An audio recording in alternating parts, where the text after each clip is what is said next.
Welcome, friends. I'm Tanya Long, and this is Reset. Each week, we share conversations with thought leaders, innovators, and the dreamers and doers who are reshaping the future of work, technology, longevity, and purpose. So settle in and let's explore what happens when purpose meets possibility. Hello, everyone, and welcome to a remote edition of Reset with Tanya. I am here at Half Moon Bay, very near Mavericks, where there are tricky waves, and we've had tricky weather this weekend as we have celebrated the end of a term for the Airstream Club International president, Eric McHenry. Yay! It's been a big love fest where everyone has celebrated what Eric stands for. Eric is he's a tech veteran turned community builder in an environment that brings together so many different people who have a love of travel, adventure, experiences. And in my 4 or 5 years doing this, a ton of diversity within the cultures that are represented. You'll find tech retired CEOs, and you'll find people who grew up on farms, all coming together. And I think that is what has made Eric remarkable in this journey, is that he has brought to bear, he brings together the resources and the people to do things with the community and for the community. So I am thrilled to have Eric McHenry today on Reset with Tanya from Half Moon Bay. It doesn't get much better. It is gorgeous out here. It is. Yeah. It is. I did a bike ride up on the bluffs earlier today, and just to be able to relax and sit on the beach and read a book was absolutely. And to come back here with my friends, right? And I think there was a nap at some point. Yes, and you said earlier tonight, this isn't camping. This is not actually camping. It's socializing, it's community, we're outdoors. We have that sort of, the people call it the wanderlust. You want to move, and we're not going, next time I see you, I don't know where it'll be. It won't be in Half Moon Bay. No, I think it's going to be down near Los Angeles. It may be. Yeah. I remember the last time I saw you was but it is community. Lake Tahoe. It was probably in Tahoe. That's the magic, right? You bump into people, and it may have been a year or 5 years or 2 weeks, and it's, where else can I get this? Yeah. And this community, I say, is family. A lot of people here are a little older. They have a little more flexibility with their time. And and for the people who have children, those children have moved on into their adult lives. And so people are, I think, really tight in the Airstream community because it's their new version of family that they don't have to put up with every day and wash laundry for. They get to show up at beautiful places like Half Moon Bay. Yeah, it's sort of family. It's sort of neighbors back in our parents' generation. Where you knew your neighbors. You go 2 blocks away to Bobby's house, and Bobby's mom cooks you dinner. You stay overnight. It's a little bit of neighbors. It's a little bit of family. It's a little bit of travel to different places, experiencing together. I love it. I love it. So you are just now retired from this role. It's funny. What word do you use? What word do you use? My term is over. His term as international president is over. Yeah. We are grieving that on our West Coast side of the international region, if you will. But before your 3 years at the helm of ACI, you had 2 robust careers. At least. Yeah. I work in a bike shop. I used to race bikes when I was a kid. So then you had 3 robust careers. Yes. But you spent 25 years at Hewlett and Packard. Yeah. Left Hewlett and Packard as a general manager of a division. Yes. And I think by then it was Agilent. Yeah, vice president, general manager. Yeah, we had a nice size business, half international, domestic. Love it. Classic, yeah. So you were there 25 years, and then you did 17 as the CIO of the City of Santa Rosa. Rosa is wine country up here. Yeah. So what, an hour and a half north of the Bay Area? That's correct. Yeah. That's home for you? Yeah. When you're not out traveling, because you travel quite extensively. Yes. So you had these 2 really long-term careers. Yeah. This podcast is about transitions and resets. It's about, and it's trying to normalize that we all transition and change things. And normally when we change, life gets better, and change shouldn't be feared, ideally. Yes. So what helped you understand for both Hewlett Packard and then for the City of Santa Rosa? When did you start to feel and know? What gave you the signal that it was time to move on? It was a long time with Hewlett and Packard, and I started in Silicon Valley, and we joke about it. We said, when the gods still walk the earth. because Hewlett and Packard would walk to the lab. Yes. Yeah. Walk up to your workbench. And I was electrical engineer, computer science background, soldering and doing firmware and code and stuff. And it felt like a family. Back in the days of the 80s, Absolutely. It was a family, and you thought you worked there forever. And back in those days, Hewlett Packard, we owned the markets in which we participated in. Yeah. A product life cycle would go for 7 to 10 years. You were the Google of the day. We were the Google of the day, and it brought a wonderful group of people from around the world and a chance to work with. It's where I learned, by the way, that one of the funnest things in life is to work with people that are smarter than you. Yeah. It prevents such a hubris. I remember that, I think it was President Barack Obama a long time ago said that he realized when he became president that on any given topic, there was someone else in the room that knew more about that topic than he did. And the goal is how do you get that input and that feedback into you? And so we did really well at Hewlett Packard. I loved it there. I did well professionally and with friends. But there came a time where it felt like I needed to do something more connected to my community. My wife would always somewhat joke that I knew my home, I knew SFO, yes, and I knew Hewlett Packard. So where do my kids go to school? Yeah, no. I felt like something was missing in my life. While the products we developed, it might be a stretch to say they changed people's lives, but they were phenomenal products. They didn't really have any impact on the people around whom I lived, the neighbor community. And I thought, I love to do something that it matters where I live. And I think, Tanya, that's something that people come to often in their careers at certain ages, I think. Like I know that I never would have come to that conclusion when I was 20. And maybe even when I was 30 and climbing the corporate ladder. I think you're chasing different things in your 20s and 30s. And then you chase something different when you're in your 40s. You do. And if you're lucky, you understand when it's time to change. Yeah. And you change to something, transition to something that sort of the next wave in your life. A number of friends of mine that were male, that in that time frame, they had reached a certain level of professional objectives. They were the general manager, they were the vice president, and it's okay, now what? I got here all my life. It's not fully and rewarding to me anymore. Yeah. So now what? And I was really fortunate to be kayaking up in the Sierras, a really good friend of mine. And he said, Eric, what are you going to do with the rest of your life? And I was probably in my 50s then. Okay. What are you going to do with the rest of your life? What kind of kayaking conversation is that? He's a neighbor. Yeah. A little wide, probably also. Right. And when you're in a boat, in a small boat, and he's in a small boat, the world becomes very small and focused. And the water's calm. I have a lovely kayak. I used to row crew at MIT, and I just love being on a fast boat in a nice, calm lake. Okay. And the serenity. And I said, I don't know. And he says, what about working for a public sector? I was like, no, I can't imagine working for the government.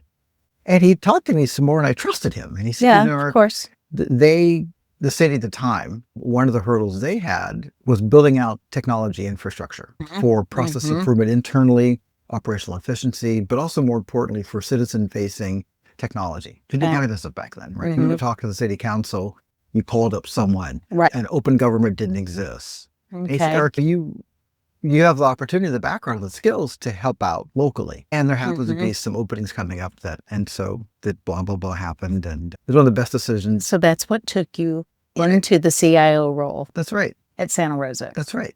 How amazing. And I'm guessing this is around 2005 or so. That must be around 2005. Yeah, about right. Because I left at about 2024, 2023. Which would have been an amazing time in local government. An amazing time. Because then they were starting to actually fund to do things to catch up with what their consumers expected. They knew it by then. Yeah. Because at some point, if you're too early moving into a large organization, they don't view that as mission critical, they view that as willing to fund. Yeah. Then it can be really frustrating. And I was fortunate to work with a wonderful city manager and chief financial officer at the time and to let me do what I do well. So you felt the calling for meeting. Yes. Yeah. Yes. Yeah. I loved it. Yeah. And that never stopped. No. Never stopped. Never stopped. So it occurs to me as I worked through these dates with you, I think I saw an article somewhere, your Airstream journey started around 2010.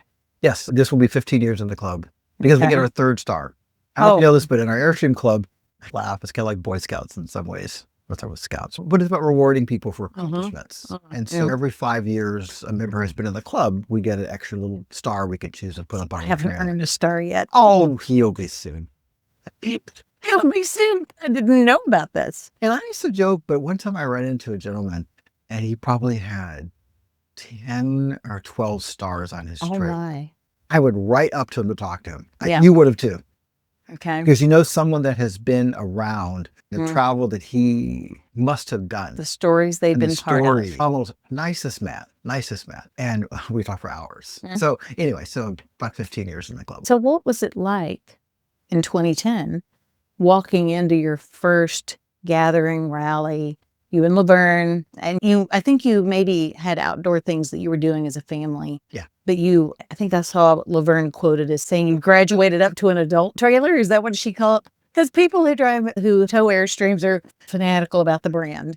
Yeah, they are. But she said that you needed to graduate up to an adult trailer. Like a lot of people, we started off car camping, backpacking, kayak camping. We still had a family at home. Family, right. We had a tent trailer. We loved it. We were camping a lot. But LaVerne grew up in Hawaii. Yeah. So her version of camping is going out 2 blocks to the beach and putting out a blanket, having a good time. Mine in Seattle was you go up in the Cascades and you dig a trench around your tent and try to stay dry.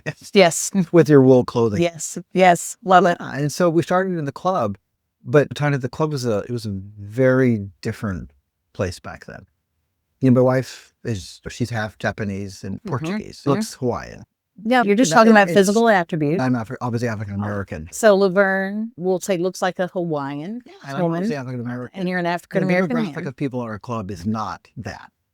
Yeah. It's mainly Caucasians, white. It's mainly older. And we came in a time where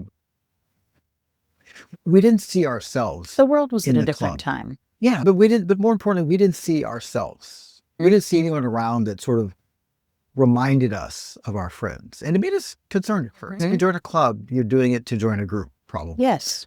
And you're going to invest time in that group and you want to be comfortable. Right. And I learned from that my misconceptions were huge because it's just a wonderful group of people, but it didn't look like a group that we'd ever been part of. Fortunately, when we were purchasing our trailer, a gentleman came up. I turned out he was Chinese. He says, "Oh, I'm in the Airstream Club." And he told us all about it. He's like a nice guy. He lives in the Bay Area. He said, "It's a great place, great people. Come to an event." And we came to an event. And after that, we just were all in.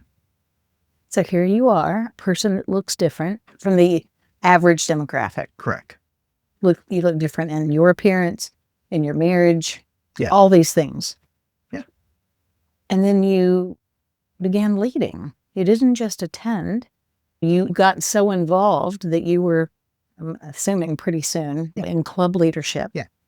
What was it like to lead an organization where everyone had a very different life than yours, or had at least different experiences in their history? So I had a benefit because for most of my professional life, I have been a senior manager. So I have been in those positions, and LaVerne in those with me as being the senior person over a large organization, another person of color often. We look younger than we are. So we're a little more accustomed to that. Yeah. You've been the only. Yeah. So much so that it's your own person. For me, I've been the only for a lot of my career, and it was just my standard. If I came into the room and there was another woman in the room, I didn't know my place because my place was very well carved out as the only woman in the room for a long time. I think our community, our United States, California our club was ready for it at that time. Yeah. We didn't know it for sure, but one of the markers of that was when LaVerne and I, so the first major role you have was third vice president in the international club, and second and first, right? We were brought in as third vice president. It was at a big event. We had a standing ovation. No one else did. And it was embraced. And I choose to believe that was because the club says, finally, saw it as this is another sign that our club is opening up. We're more inclusive. To have an African-American man. And before me was the first openly gay person to lead our club. Before you? Yeah, the president before me. Before that was the first female to ever lead our club in 70 years. Okay. And so our club, I think, started to see that we are inclusive. We're moving to a place where I think a lot of people want to be, where race doesn't matter. It's your character, it's your capacity to lead, your judgment, right? And so that was really helpful for us to see that. And I think that to see that at our first major introduction to the club was incredibly powerful. Yeah. Because as you go around the country, you meet people and, they are people. Some are reserved, some are open, distrustful, some are, oh my gosh, you guys are, the word woke wasn't used back then. Yeah. But you're a bunch of woke West Coast people. That's how they perceived us because they don't know any better. So it was really nice to see that warm and welcoming introduction to the club. You are completely authentic. Yes. With everything that you are, and you're a role model. It's a lot to carry. I know that. Because I've never seen you as recruiting for people who are married to Hawaiian-looking women. But I think that just when you show up and people go, oh, it's not what I expected. That's right. It's an opportunity. We hear that all the time.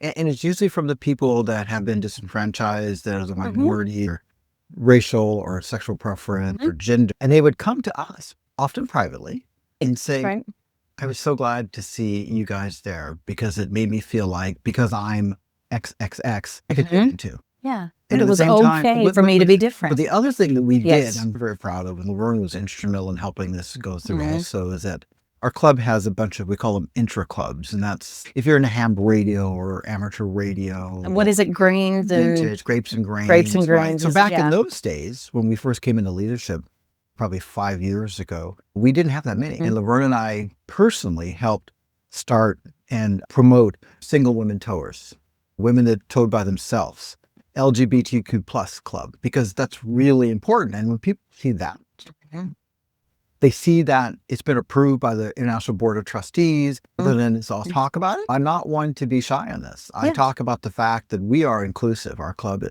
and here's some examples of it. And I think it's important to talk the walk, not just walk the talk. Right. What also helped Tanya was that Airstream Inc. people would make our lovely trailers. See, when they look at their clients, the people buying their trailers or their motorhomes, it's a very diverse set of people. They may not be in our club, but they're younger, they're more diverse. And Airstream is making some rigs that are lower cost, entry level, right?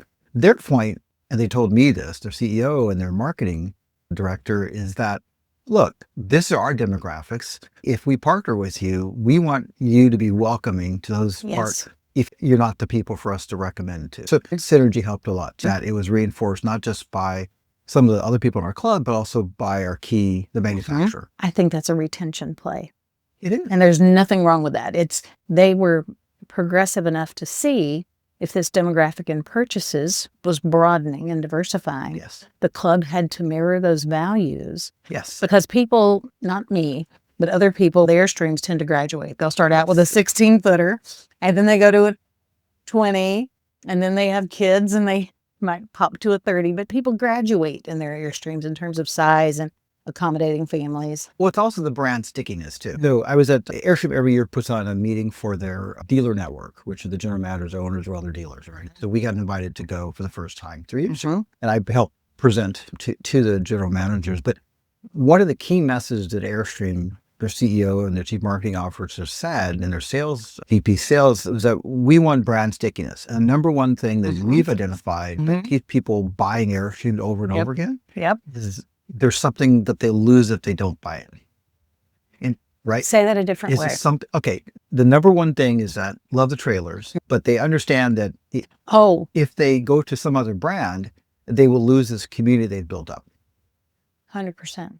And so I would probably give up my home before I would give up my Airstream because this represents to me my extended family. It's your extended family, and you give that up if you leave the brand. That's right. And it's not a cynical way of looking at things. It's what people want, and they realize the thing that can help them with that brand stickiness club that provides value to their customers, and we are in a position to do that.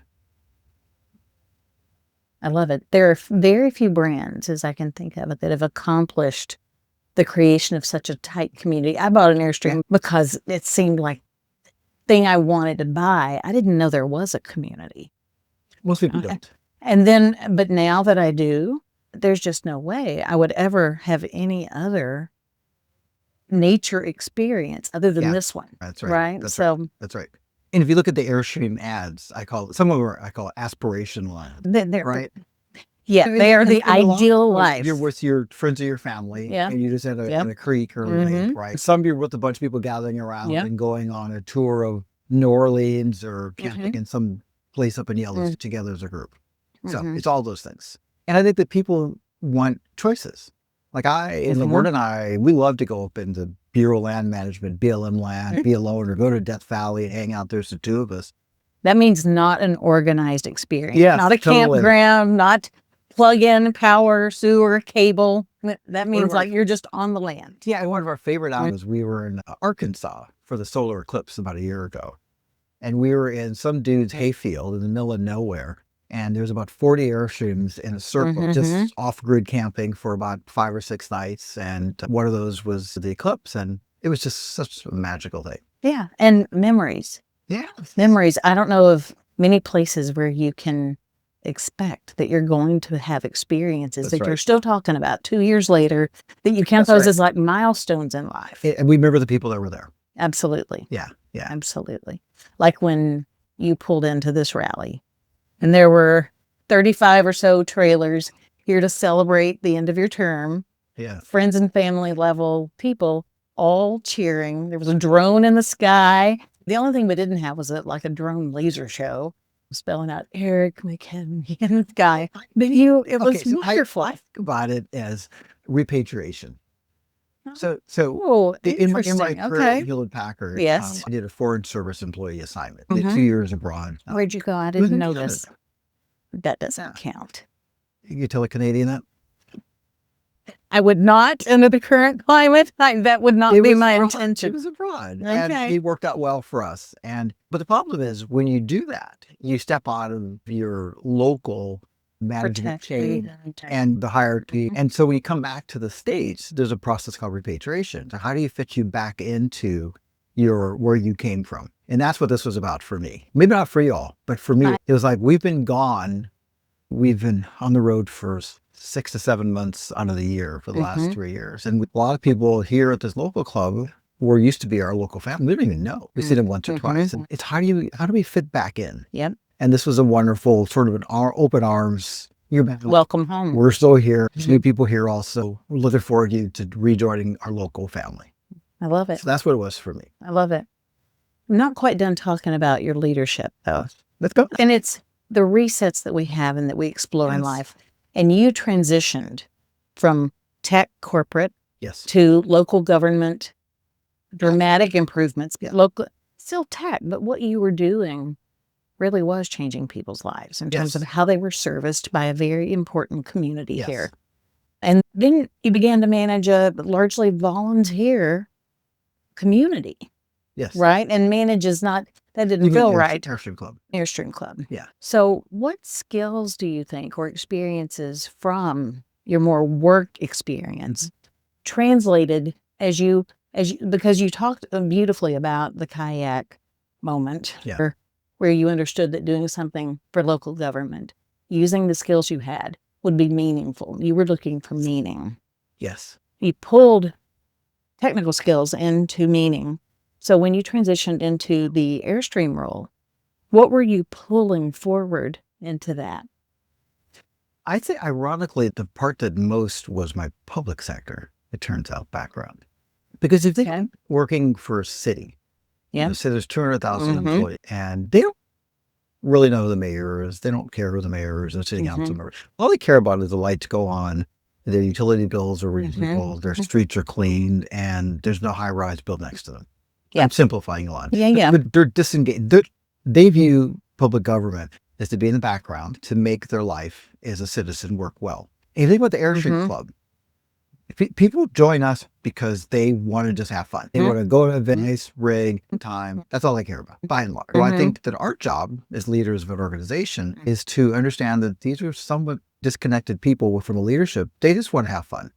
We call it the Camping Club. So that awareness was really important to me. And I say that because I worked with some people in leadership in our club that thought that they would have a level of importance to other people. So now, these people that are in our club, they have a wide background. A lot of them are very successful in their own means. They view you as someone to help them out. They're thankful you're helping, but you're just helping out. And so there isn't this sense, I'd say, of entitlement from a leader. You shouldn't be there because we're serving them. We're serving our members. When it's going well. Public service, serving your community. Yep. And so I pulled more from in the private sector, particularly in high tech. We move fast. We're nimble. Yeah. We hopefully, if we do our job, we anticipate the needs of our customers. We understand that customers have choices where to go. In the public sector, you have more an audience that probably isn't going to move because the water bill up too high. So you have to think about life a little bit differently with them. It's a bit of more of a long-term play too. Yep. And so that nuance. And the other thing that we found what I found coming into the Airstream Club from a leadership standpoint is that we may hear from a couple of people that are very upset about a certain issue. We have 18,000 members. And if you have never had feedback from a few people before, you think that the 2 people may reflect the majority of the population. That almost is never the case. Yeah. In the public sector, you realize that because you have city council meetings, you have people come down tensioned. And so just to balance the fact that I'm hearing from these few people, and while their input is important, it may not be the quiet majority. Yeah. And so how do you manage and govern and come up with policies and programs that hit the majority of your members who are quiet, and they will vote with their feet? Because if they don't like what they see for the membership dollars, they're going to call you up. It's going to leave. Yeah. So that whole understanding of that has been very helpful to me, I think. I love it. I'll go back to your story about the gentleman who had 5 or 10 stars. Yeah. So with what you've done a complete rebrand. Yes. On ACI. You've redesigned not just the website, but how it serves people. And that's your technical leanings that helped you do some of those things. But you had to really balance tradition with innovation. That's right. Okay. And sometimes it's not about what you deliver, but it's about what you change. Yes. This magazine has been a hot point of contention at times. I think you guys went to fewer, this is a silly story, but you went to fewer episodes, fewer printed versions. And I was at one of my first rallies and people were up in arms that they weren't getting a monthly beautiful publication, that it was online digitally. Yes. And so that's my example of it. It does matter when you pull these communities forward. How did you go about understanding how to move a community into better efficiency? Because it is a big business with 18,000 people, but it also, there's ways that we serve. You and I are tech forward. Yes. But we know we serve people better if we can just get them to give an inch on what they'll I shouldn't say that's an easy answer, but it is in my mind, at least. Again, at Hewlett and Packard, right? Yeah. You started the idea of management by walking around in BWA. That was a key thing in Silicon Valley. Became very aware with Hewlett and Packard. They'd walk around to your office as managers, you walk around. And so LaVerne and I, we spent 3 years, 7 months out of the year, going around the country, sitting in discussions like this, campfires, talking to people. And we started to build this appreciation, but also understanding of what's really important to them. Yeah. And you could tell really quickly that most of the people, they already got most of their publications digitally. Most of them. And if they got a magazine, it wasn't as much for information every month. It was almost, I think LaVerne coined it, a coffee table book. So you thumb through it. I usually have these out on my table outside. And you thumb through it and you look at it, but it isn't where you get your primary source anymore. And once we realized that, we said, look, let's take the old Blue Beret magazine, make it a lot prettier, a lot more aesthetically interesting, and assume that people will see this every 3 months or so. And then we'll build up also a really strong marketing. So we brought on, first time ever, a marketing person into the headquarters office. And we brought on a consultant to help us with our marketing collateral. Good. We built up our social media stuff. We worked with some automation in our social media, MailChimp type deliveries. And so now you have this, but this is just a reference book. I like looking at it nowadays. But again, if I want to find out anything that's going on, we put on 800 events a year. Our club does a website, and we have an app. Everyone has it. And you can get to what you need with that kind of scale. It no longer made sense to have this book And so people would sometimes say, if you're tech, you're young. I said, look, there's a lady, I won't share her name. She's one of our members that we met in the Midwest. And she wrote me a really nice letter. And we were driving near her town. And we said, let's pop by and visit. She must have been 90. And I asked her about this. She goes, get all my stuff online. 90 on my Facebook. I love it. So I love the Blue Beret. I've been to the club for 30 years. No, I get all my stuff online. And so I would tell people that story is, something. You can do it. Because you think that someone in 70s or 60s says, don't assume anymore. What other bills do they do online? Do they do in paper? No one writes checks anymore. Let's get rid of checks. Let's do everything online. And so if you tell people those stories enough and enough, you still get the people pushing back, but this is a small subset. And you know that you have to move forward and be where your customers are, your members are. You become antiquated. And so that helped a lot. And I think it's also, I call it leadership courage also. At some point I have to say, I think this is the right thing. I think this is what we should do. You don't get it right all the time, but that's okay too. I like to think, you're absolutely right. You don't get it right all the time. But as leaders and as servant leaders, we don't have a choice but to always be trying to make it better. Yes. And so sometimes that does cause wrinkles in the system that people grow and learn from. Yes. And I would say that there have been a lot of things that have happened just in my 5 years with the club that represent that growth, represent that it's a little bit of churn, it's a little bit of question, introducing lotteries for rallies, things that are really contentious. Do I get to go to Albuquerque or not? There's just different ways we've chosen to handle things as we scale. But you have to keep iterating on it to find what the rhythm is that works for the most people. So we have a 21-person board in the Airstream Club. It's 12 regional, if you will, and then 9 at large. Executive council. And so the presidents, their responsibility is to understand their constituents. They understand sort of California, Nevada, Texas, and Oklahoma, blah, blah, blah, Florida. They understand, and there are regional differences. Yeah. There absolutely. Their job is to understand that. The executive council's job is to look holistically across the whole, say, okay, what are some partners or initiatives? Let's get some feedback from the regional presidents. Let's fine tune them a bit, and then we roll it out together. So we do have that localized responsibility, and they're very representation on the board. And that's something else I'm really proud that we did, is that it used to be that board wasn't very active, and now they're very active. Sometimes it gave me more gray hair than I wanted. I understand that. But that's the reality of working with a board that is involved. But it brought that representation into the board. You have to have it. So and this is to me like the listening tour that you did.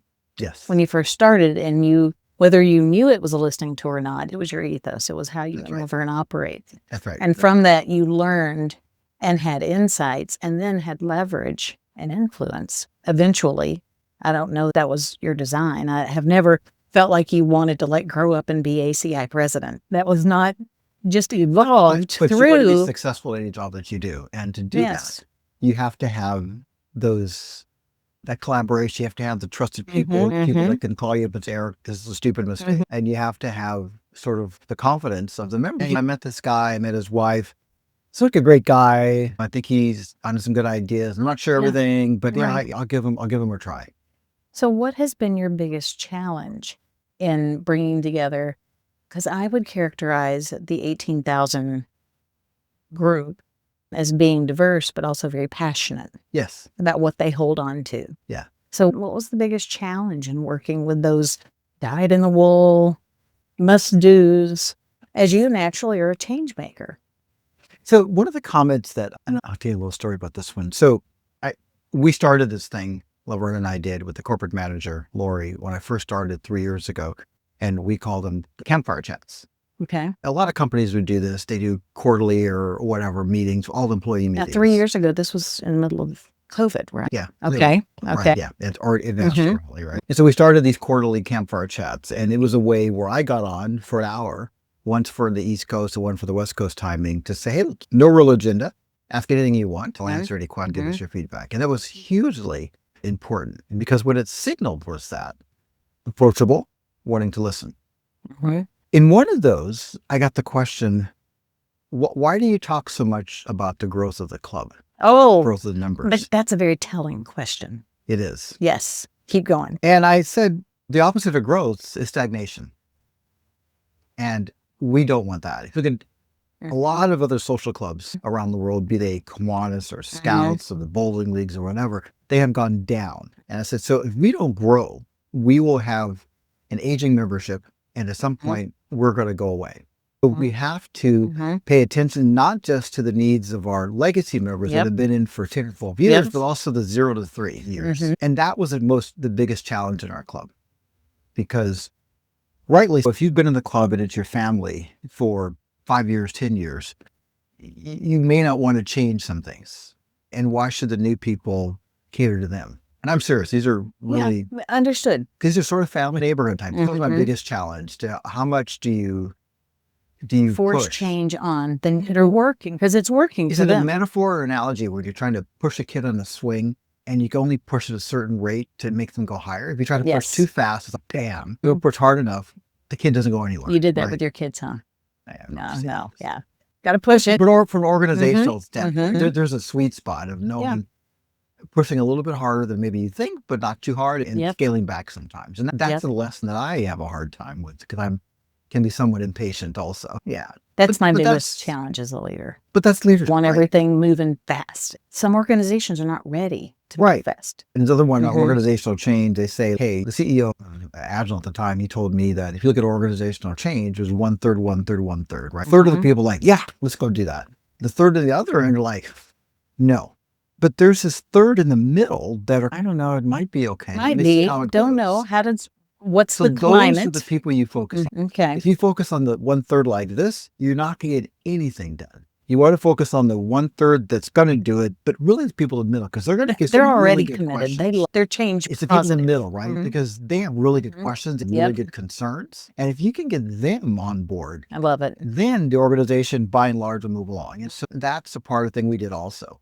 We started to do some initiatives with clubs that we knew were ready to try more off-grid camping or do some special events that were highly curated, perhaps more expensive in addition to the off-grid events. Oh, here's an example of how progressive, and that's not the right word, but we just did a cruise. We're Airstreamers. We are RV trailer people.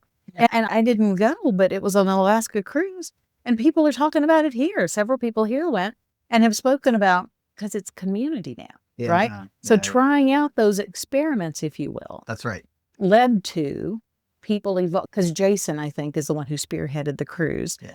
And so people rise in their interest levels and begin to lead with you to carry things forward that are of interest to them. And that's what you want in a club this size. So how wonderful is it, right, to be able to work in that space? You can try innovations. Yes. You're not backpedaling or have a financial crisis or a personnel crisis. And when those things happen, you can't really do anything. But so we're really fortunate. I also focused on getting our financials, become a finance director on board, that now we look at P&L, cash flow, report all of that. I would argue most of our members don't care, but we have a solid financial underpinning now. Yeah. We have a good financial planning now. We have infrastructure foundational. So because that's in place, you can start to work on, and you got some movement play around on different things. And that's where I think people really want us to be.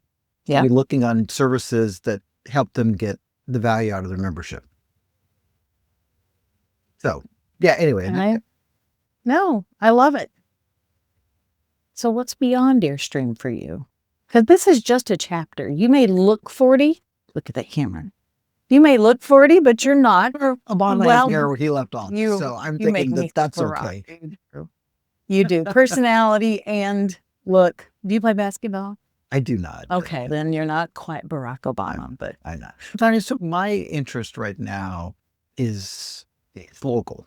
It's still impact driven. It's impact driven. Well, I am still the board president for a local observatory, John Wilk Observatory, Robert Ferguson Observatory, because I care a lot about STEM. I care a lot about women engineering, people of color engineering, low to moderate income, disenfranchised people engineering and sciences. And there's something about getting people out under the stars that haven't done it. And who knows, like this. That spark that they get from, oh, wait a minute, I don't understand why the North Star stays there because the Earth spins and it doesn't to the pole, blah, blah, blah. I think, oh, I get it. And they start to ask these questions. And when kids are asking questions of celestial mechanics, it's okay, that's a great start. And they get to have confidence in asking questions. And so we bring also young adults in to help out as volunteers. And there's one lady, I won't say her name, but when she first came to the observatory, she was so shy, and she was in her second year in high school. She was so shy, she would sit in the corner. And now you watch her a year later, and she's up on there talking about the constellations, getting her laser pointer out, talking about all this stuff she's studying and double stars. And it's like, wow, that is we really planted cool. the seed. We planted the seed. Yeah. So that, I'm also really interested in wildfire mitigation, because we live in Sonoma County, and we had a tremendous number of horrible wildfires. And there's some groups now that are working on trying to ensure it doesn't happen again. There's watershed protection and preservation. We have a lot of people, where we live, we're in Sonoma County, and it's actually agriculture. And as some of these farms go under, or their kids don't want to run it, there's a choice of selling their land to a developer, or enshrining it into a public trust. And just think of, what if the Golden Gate had not been put in a trust when the military left? It'd be fully developed. Right now, it's a nice mix of where it is right now. And so there are these decisions that happen early on around land use, your protection and management, that if you don't do those, then it's really hard to reverse. And so this group I'm working with now on their board, Sonoma Ecology Center, is all about that. Also. I'm going to ask you a kind of a hard, it's a philosophical question about the future. You and I both talk about AI a lot. I think that's how we met. And that's how we met, and all of our gadgets, our watches, and our stuff.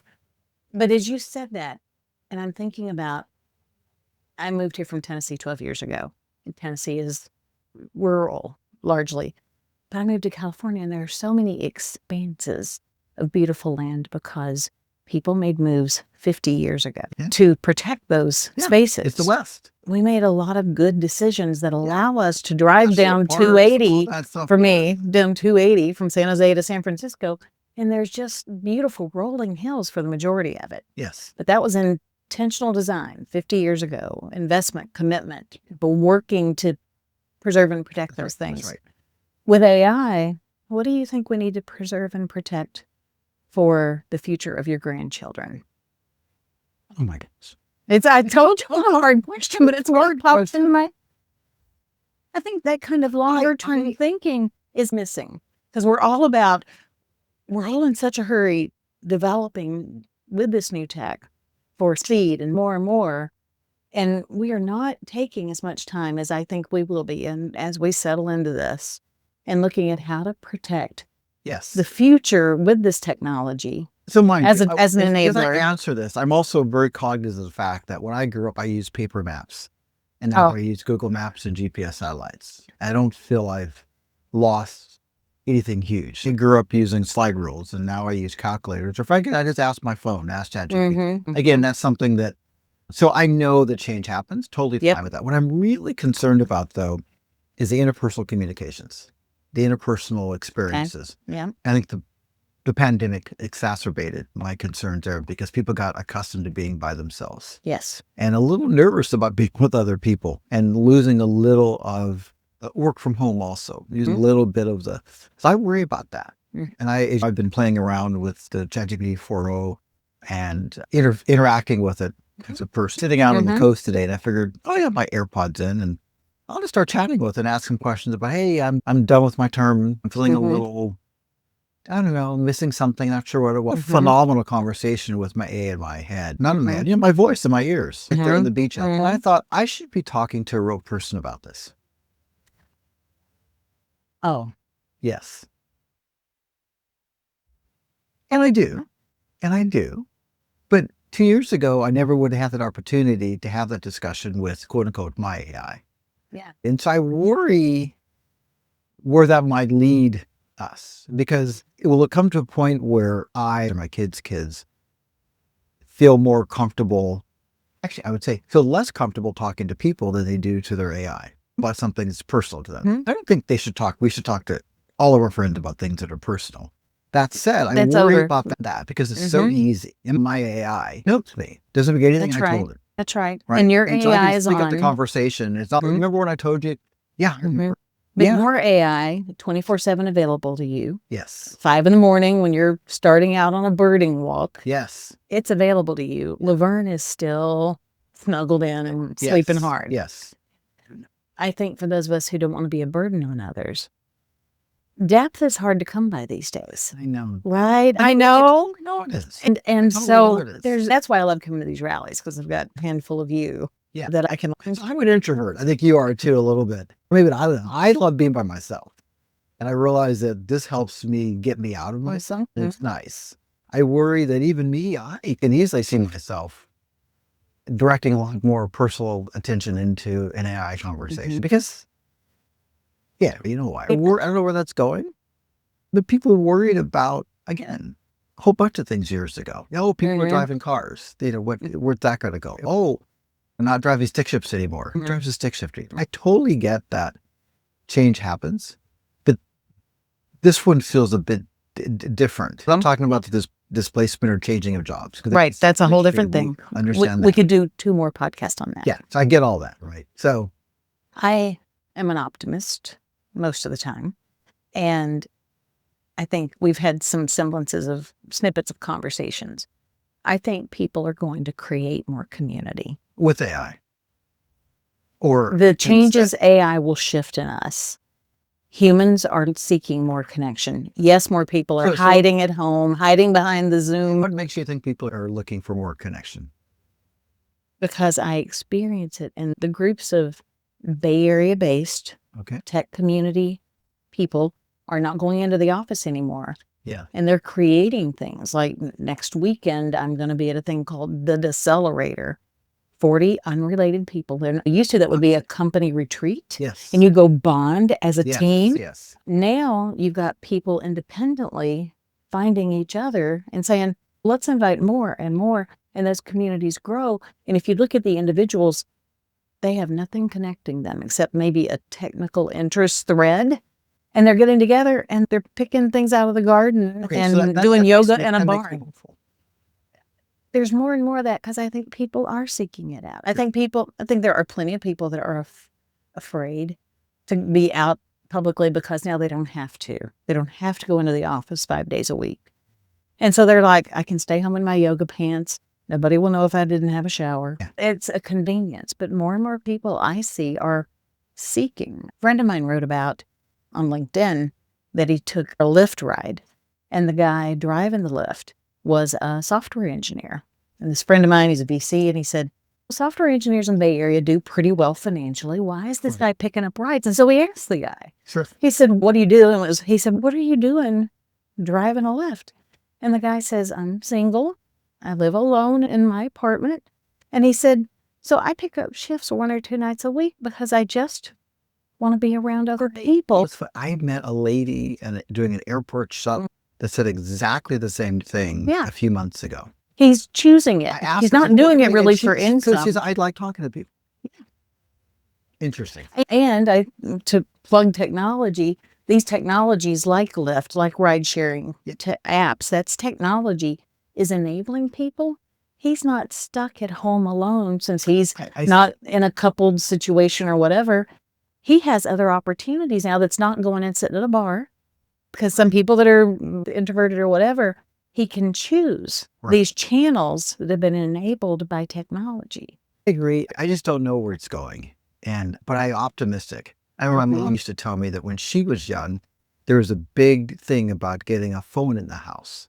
That it was dangerous because people would do that. Because I haven't heard this one. Once you have phones in your house, you won't go talk to your neighbors anymore. What does that sound like? Interesting. And this was years ago, of course, passed away now. And of course, it changed something because kids would go in the room with their phone, the long cable, and they talk with their friends instead of going to their friends' houses. Sure, it changes things. So I guess I am going to be curious, optimistic. And curious. Yeah.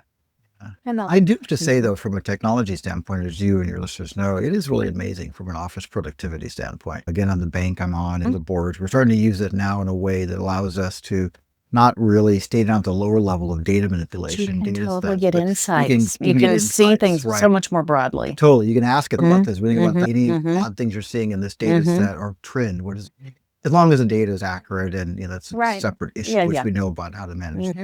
It is amazing. It is, because we're out of the tactical straightening up the data and we're into really assessing what the data means. I was talking to, I don't want to say too much about Airstream, but I was talking to an Airstream dealer a couple weeks ago. And we were talking about AI and I was sharing with him some of the things that we've been doing in my other areas. Oh my gosh. He says, I really want to know more about my customers. I said, so what data sets do you have? He goes, what data sets? I said, okay, what information? Oh, I know when people come in and out of the dealership. So he has access to, he says, I've always wondering on rainy days versus sunny days, do I have different amounts of traffic flow or not? And do people buy more likely after rainy days or not? So guess what? Yeah. You can see if there's a correlation. See, I'm like 6-8 years of data. I said, yeah.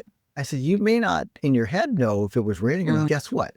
You can get that data set, your AI to pretty easily. Say, do a comparison. Do you see any? He goes, oh my gosh. And then tune his business. That's right. I said, you would have had to hire a data analyst in the past to do that. And he goes, yeah, I spent all my time working on spreadsheets. I said, you don't have to do it that way anymore. And he left it inspired. So I do think stuff like that. Because he can serve better now. Yeah, that's right. Not just sell more Airstreams, but actually he's thinking about how to move his business forward to help more people live this lifestyle. That's exactly right. Yeah. And again, he's a general manager, so wants to be working up at this level, but he's forced to now to work at these. He's got 4 or 5 data sets from these different programs. He can't combine the data. So you can combine it now. You don't have to do a data lake like you used to in the old days. AI. Here's 5 data sets. Blah, blah, blah. So I find that very interesting. And I really hope that, I'm not going to call it simplistic operational efficiency, but I hope that people try to use that. It's not simplistic because we've not done it before. No, but in terms of what AI can do, it's really far down. The technology's capacity to handle it is very simplistic. Yeah. But I think that courage is the word that comes to mind. They're just not comfortable enough yet. They're not. To step into it or inspired. I gave him a very real example. I said, I can see that. Yes. And he knows now he can get started on it. I should check with him later to see if he did it, but I know he got it. Maybe you and I could productize it. There you go. I wanted to stop talking. Stop talking. Let's build it. That wouldn't be fun. So for our observer did a little analysis, we use a ticketing software. So we know when people book tickets to come to events. We have about 100 events a year. But we also know the sunrise and sunset times. And because we're an observatory, in the wintertime, the sunset's a lot earlier than it does in the summertime. And I was curious, is there a correlation between the number of people that come to our events when it starts at 10 o'clock or when it starts at 7 o'clock? The answer is there's no correlation. Interesting. It's not. I wonder what patterns in society drive that to not be a change. I'm surprised by that. But so this is, which I love about this, is that I've told the board this, and it starts all these discussions. I wonder what it is. Is it, maybe it's just the temperature out. It could be too, because it's warmer in the summertime. That's right. It's colder winter. So it could be that, or it could be kids are out of school. And so tomorrow isn't a work day, or it's different if you're a kid, a whole bunch of things. We need to know that so we can predict what our oversell amount should be, because we typically try to limit it, right? Try to predict how, so we don't. So anyway, there's all these things that we can do that we never really could talk about before. We didn't have that ability. It wasn't even possible to have a reasonable conversation about it. Now what I love, because you and I are in a lot of conversations with people worried that the humanity is leaking away with AI. But this is, to me, another example of how AI gives us a platform through that data. It does. To then have dialogue, because before it wouldn't be worth having the conversation because it wouldn't be based on anything. That's right. Now we can spar with what we do know. Yeah. And it leads to more well-developed conversations. That's right. Because we have a starting point. Yeah. So I love it. Good. I want to do this for another 2 hours. But we're coming into the last segment, which to me is fun. It's all fun, but it's my lightning round. So I do a lightning round of speed questions that I think about ahead of time. I got the head though. What is that? Don't cheat. Don't cheat. But fast answers. So you introduced me to birding a year ago in Tahoe. I did. And you told me this weekend that you didn't think I'd be patient enough to enter in, which was pretty funny. That you and Chris took me birding I didn't realize really you were early. competitive enough to get into it. I got that. You introduced me to birding, got all the apps now, have fun with it. But for you, you're also an avid mountain biker. Yes. Avid. Definitely. Birding or biking, which puts you in flow? Okay, good. Exercise, outdoors, think, concentrate, war on bike. If you don't concentrate, you're on the ground. Concentration, people like us need to be fixed. It's seriously, you're in the moment. I'm going down this. I got to worry about the next 20 hours right now. Yes. Yeah. That's it. Good. Love it. Back to birding. That was a great answer for birding or biking. But birding, what is the one bird species that still gets you excited anytime you see it out in the wild? Oh, actually, waterfowl, pintail ducks. Yeah. Okay. They're beautiful. That's your thing, so that's good. Yes. Back to Airstreams. What's the best piece of advice you would give to someone trying to buy their first Airstream? Buy a size up for what you think. It's like in a boat. These are probably going to want. I'm never giving Bella up. She's perfect. I'm not doing, but buy a size up. Yes. She's good. Yes. Okay. If you want thinking 23, get a 25. Thinking 25, get a 27. Okay. I would say that's good advice based on the number of people who moved up just within a year or two of buying their first one. And the idea is that you're going to love it. You're probably going to, if you love it, you probably go out more than you thought you would. Unlock the comfort of home with the outdoor. There's places we typically would have gone to hotels. Told the Airstream there. People are like, why aren't you going to hotels? Like, why would I? Got everything stuff here, and it's lovely. Yeah. So ostensibly, use it more, and then often be using more to bring people along. Maybe they just want a little more. Love it. Don't go too big. No, Bella's my one and only. I'm pageant princess. Laura and Bella, and Bella's listening. So if you could, now you go on long trips, because you go to the East Coast, you swing through the South. If you could only pack 3 things for a month-long adventure. Toys or like essential clothing? I didn't say 3 things. Your heated vest, is that one of them? 3 things. That's a really good question. But I would pack my toque. Deserted island. My beanie. List. Okay. Because they had no hair. Toque? In Canada, they call them toques. Oh, so you did get some value. A leader in Canada. I know you did. A toque. Because okay. I'm outdoor all the time. Yeah. I bring a pair of hiking shoes. I love Ultras. From ALTRA. Yeah. They're trail running shoes. They're great because I do stuff outdoors all the time. I would bring a knapsack. Basically, I'm outdoors person. And you are practical. Sure. I want my AeroPress. You're an AeroPress fan, right? I am. Yeah. I have but one at home, one in the trailer. But a hat to keep your head from being cold is probably more critical than, okay, fine. I feel like you weren't as happy with those answers.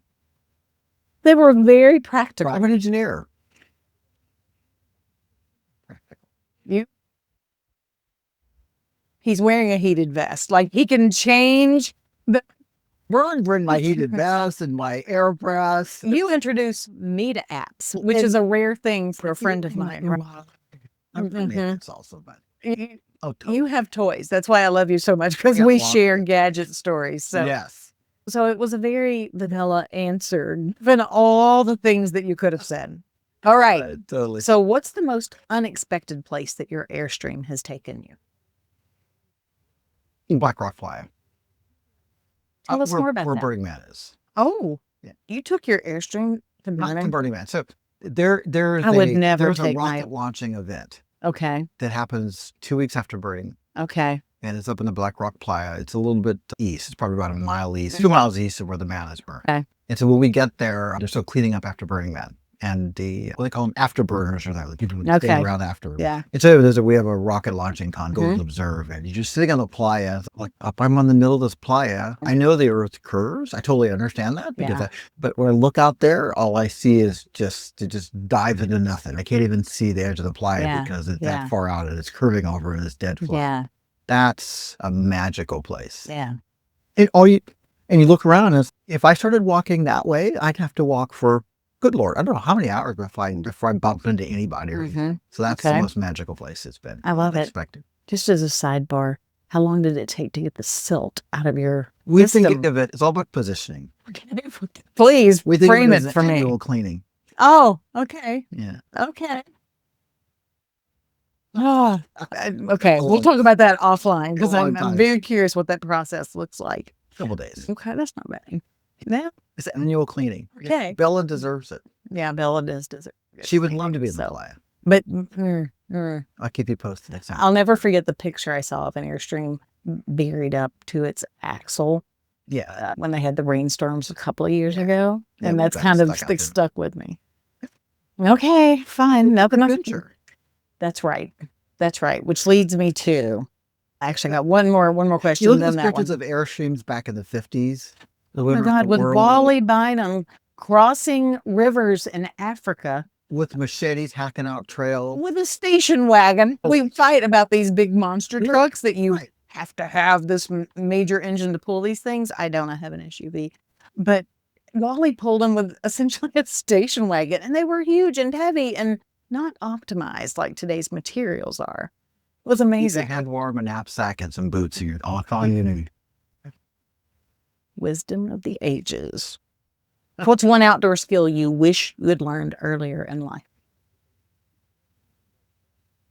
Wow. I've always thought I should have scuba dived. I never did. That's the one thing. No, but you don't need to know how to swim to scuba dive. I've been told over and over. I understand that. So you're right. The world is closed to me. And a large part of the world, isn't it? Right. I would love to. I think that's my interest in nature, and what's happening to our reefs and just our, in California, the whole thing with the mussels and stuff. And, with the sea urchins and stuff. Losing. I'd love to be able just to dive and be there with the animals underwater.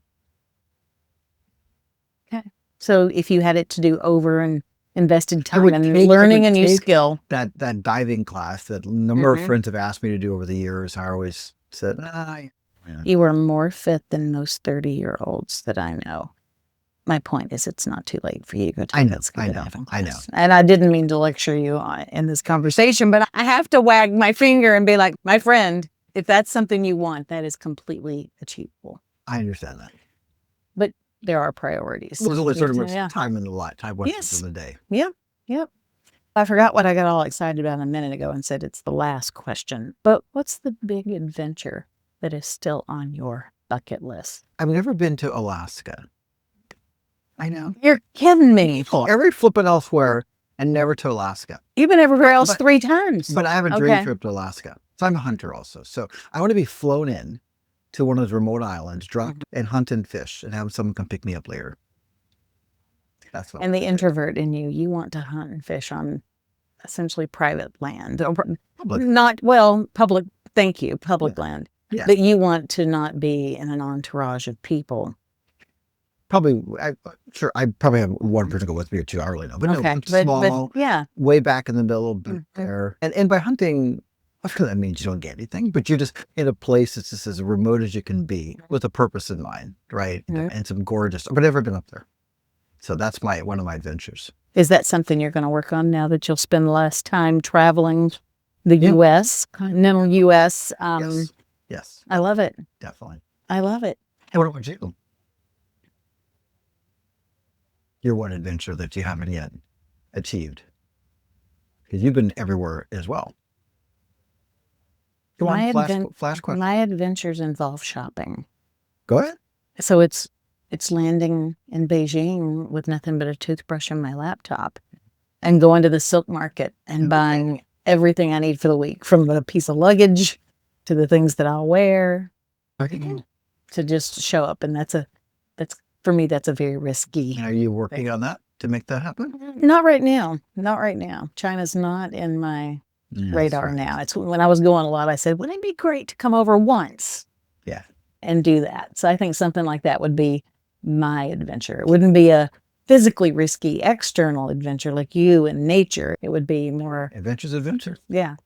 Yes, that's something I talked about doing, and I would still like to have a way to do. You're young. You can still do it. I thank you. You got a lot. Thank you. Taken. I give you that. Okay. So looking ahead as we close, what's the title of your next chapter? It's local, for sure. That's it. Local. It's local. That's where I want to spend my time and energy. Beautiful. Beautiful. If you want to leave people with information about you, about the causes that are important to you, about how to look into Airstreams, what's the piece of connection information you would provide to our audience? I would, because we're in an Airstream, I just have to say airstreamclub.org. And I don't ascribe to the belief that people have to only travel to our events. Yeah. I think it should be a part of one's outdoor experiences. This is a good question for me to ask you. It's going to extend us by a minute. But I think there are a lot of people, because Airstreams aren't inexpensive. It's a lot of people. It's a long, protracted decision-making process. For sure. Because you probably know this better than anybody, how can you get involved to test the waters on Airstream life, the community, all those things, before you feel like you have to own an Airstream? Because I think you can. Okay. We thought about it a lot. I don't think you can. Because our events are 2, 3, 4 days long, and they're for members. And so you have to have an Airstream. We invite people to come in and visit sometimes, but it's just not the same. So I would say if you're interested in the outdoors, it's a lovely experience to be in. Get an Airstream, get a used one, get a new one, rebuild a vintage one, start traveling, come to a vendor and see if you like it. If you love it, then, it may be in your future to do long term. The people that you met at dinner tonight when you stopped by, they came to one of our club rallies we call them SOBs. What is that? Oh, you don't? Okay. But it's an acronym that's pleasant. Stands for some other brand. Some other brand. Thank you. But my old hat as Airstream Club president, the death of our club is to be viewed as elitist. Thank you. I love it. Yeah. But they came in, not some other brand that they owned. They did a rental. They did a rental of a very different kind of RV. But they had friends that were in the club. So they came, camped like right next to our group, and they went through everybody's trailer and the whole, because they knew they wanted to lean in that direction. But he's an architect, so they're planners. And they looked in my closets. They looked in my cabinets. That's right. Because they were trying to make decisions like 23 versus 27. Some of the frames the form factors are different. And so they came and they explored by doing That's a fantastic job, because you get to see a bunch of, in this case, like 40 Airstreams here. Every single one of us say, come inside and take a look around. Every single one of us. Yeah, and see my mess. See what's in that closet. And there is an openness that is really remarkable that you don't see anywhere else. You and I talked earlier about this concept of going inside people's homes. How that's a more intimate experience Community with creation, people to sit here. The fact that you're fine me coming in and looking at whatever's around here, it's magical. You don't really do that. A lot of people don't do it enough at home anymore. Yeah, and come to that. Come look at the rigs, see if you meet some people, and come to another event and whatever. See what happens. I'm going to sit with you in a year before then, but on this podcast, I'm going to sit with you in a year. I'll be in Alaska. And you'll be in Alaska. And I have to come. I will come to Alaska with my set of preformed questions. All right. I'll meet you in Beijing. And we could do that. We could do that. But I will come see you, and we will see what is happening in your next chapter. Because I am excited. I adore your energy and the way you build community and the way you inclusively fold in people who are so different from each other and turn them into resources. Thank you. And so I'm excited about what the next year will bring for you, because I think the next year is your transition timing to decide where your energy goes and your tremendous skill and talent. This is about transitions, and pretty much every transition I've had it's come at a time where I knew exactly what I wanted to do. The time was right. And I've thought about it quite a bit too, but what I want to do next. I knew I wanted to focus local years ago at this point in my life. But you don't have an agenda. You're not winding down this because you're going to run for mayor of Santa Rosa. You see what I'm saying? You don't have an agenda. So the next year for you will evolve into where is the place that you can make the most impact? Sure, for sure. Thank you so much. So the impact that Eric and I are going to go make now is next door. I'm hoping these noise canceling microphones. Our friends are waiting for us with chocolate and wine. They're drinking. I'll have a double helping of chocolate since I don't drink. I can't tell you how many Zoom or Teams meetings I've been on while traveling and having people outside partying, knocking on the window saying, "Are you dining?" Oh yeah, they've been quite good to us. But it is getting a little louder over there, so we shall go. But it has been so remarkable. I have loved this. Thank you. Thank you. Everyone, from Reset with Tanya, Half Moon Bay edition with Eric McHenry. Next chapter. Thank you. Thanks for joining us on Reset. Remember, transformation is a journey, not a destination. So until next time, keep exploring what's possible. I'm Tanya Long, and this is Home. This is Reset.